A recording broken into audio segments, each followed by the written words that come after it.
السلام علیکم every one, کیسے ہیں آپ لوگ؟ امید کرتی ہوں سب خیریت سے ہوں گے۔ Welcome back to my channel and welcome back to another video. آج کی ویڈیو میں جو سورت شیئر کرنے جا رہی ہوں آپ کے ساتھ، میری موسٹ فیوریٹ سورت ہے۔ بہت ہی پاورفل، بہت ہی چھوٹی سی سورت ہے اور اس کی فضیلت، اس کے فائدے بہت زیادہ ہیں۔ So let's get started with the video. سب سے پہلے آپ کچھ ریویوز دیکھیں سورہ مزمل کے بارے میں۔ جن لوگوں نے سورہ مزمل کو اپنی روٹین میں شامل کیا، ان کے وظائف کیے، اللہ تعالیٰ نے ان کی مرادوں کو پورا کیا۔ میرے آقا کریم صلی اللہ علیہ وآلہ وسلم سے رب فرماتا ہے، یا ایھا المزمل، اے چادر میں لپٹنے والے۔ اس سورت کا شان نزول سمجھ لیجئے کہ جب آقا کریم صلی اللہ علیہ وآلہ وسلم پہ وحی نازل ہوتی تو میرے نبی صلی اللہ علیہ وآلہ وسلم پہ کپ کپی طاری ہو جاتی، وہ چادر اوڑھ کے بیٹھ جاتے۔ میرے اللہ کو آپ صلی اللہ علیہ وآلہ وسلم کی یہ ادا اتنی پسند آئی، اللہ تعالیٰ نے قرآن پاک میں باقی نبیوں کو تو ان کے ناموں سے پکارا ہے، لیکن میرے نبی کو ان کی ادا سے پکارا ہے۔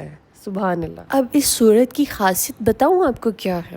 میرے رسول صلی اللہ علیہ وآلہ وسلم فرماتے ہیں، جو شخص روزانہ اس سورہ مبارکہ کی تلاوت کرے گا، اللہ تبارک تعالیٰ اسے دنیا اور آخرت میں خوش رکھیں گے، اور افلاس دور ہوگا، مشکل آسان ہوگی، اور مصیبت زدہ کی مصیبت ختم ہوگی۔ ذرا اندازہ لگائیے کہ کتنی فضیلت ہے اس سورت کی، اور کتنا ٹائم لگتا ہے اس سورت کو پڑھنے کے لیے۔ ہارڈلی لیس دین 5 منٹس۔ دیکھیں اللہ کے کلام میں بہت طاقت ہے۔ جو شخص قرآن کی تلاوت کثرت سے کرتا ہے، اللہ تعالیٰ اس کو بے خوف بھی کر دیتے ہیں اور اس کو طاقت بھی عطا کر دیتے ہیں۔ سبحان اللہ۔ چلیے وظیفے کی طرف چلتے ہیں۔ سب سے پہلے آپ نے اول آخر درود شریف پڑھنا ہے 3 مرتبہ، اور ایک ایسا ٹائم آپ نے اسپیسیفک ٹائم چوز کرنا ہے جس میں آپ کو کسی سے بات چیت نہ کرنی پڑے۔ فجر کے ٹائم ہو سکتا ہے، عشاء کے ٹائم ہو سکتا ہے، یا تہجد میں ہو سکتا ہے۔ یہ بیسٹ ٹائمز ہیں اس وظیفے کو کرنے کے۔ تو آپ نے 3 مرتبہ درود ابراہیمی اول آخر پڑھ لینا ہے، اور 11 مرتبہ سورہ مزمل پڑھنی ہے ایک ہی سیٹنگ میں۔ 11 دن کا یہ عمل ہے،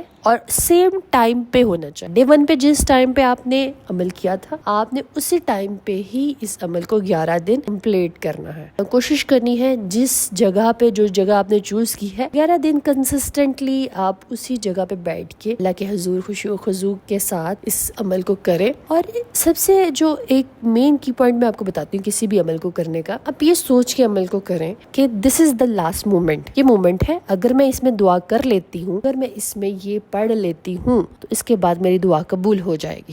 ہر ڈے آپ اس طرح سے جب اس عمل کو کریں گے تو آپ دیکھیں گے کہ ایک تو روحانیت فیل ہوگی، بہت زیادہ اسپرچولیٹی آپ کو فیل ہوگی، اور سیکنڈ آپ کی دعائیں کس طرح قبول ہونا شروع ہوں گی، یو ول بی امیزڈ۔ اور دوسرا عمل کہ اگر آزمائشوں کے دن لمبے ہو جائیں تو ان لک فی النہار سبحا طویلا۔ تو سورہ مزمل کی اس آیت کی بہت طاقت ہے۔ اللہ، آزمائشوں کے دن لمبے ہو گئے ہیں، اے میرے اللہ، فقر کے، غربت کے، تنگ دستی کے، جادو جنات کے دن لمبے ہو گئے ہیں، اے اللہ اب تو ڈھال دیتے ہیں، اے اللہ ان دنوں کو ٹالنا، ان دنوں کو ختم کرنا آپ جانتے ہیں۔ تو سورہ مزمل کی یہ آیت، ان لک فی النہار سبحا طویلا، اس وظیفے کو آپ نے کس طرح سے کرنا ہے؟ سب سے پہلے آپ نے سورہ مزمل پڑھنی ہے، تو جب آپ اس آیت پہ پہنچے، ان لک فی النہار سبحا طویلا، تو سارا دن اس عمل کو دہرائیں، اس عمل کا ورد کرتے رہے، سارا دن چلتے پھرتے تک اس آیت کو ریپیٹ کرنا ہے، اور پھر جب رات کو سورہ مزمل کمپلیٹ کریں اور اللہ کے حضور دعا کریں۔ اللہ تعالی ہم سب کی حاجتیں پوری کرے، آمین ثم آمین۔ اجازت لیتی ہوں، اسٹے ٹیونڈ، اللہ حافظ۔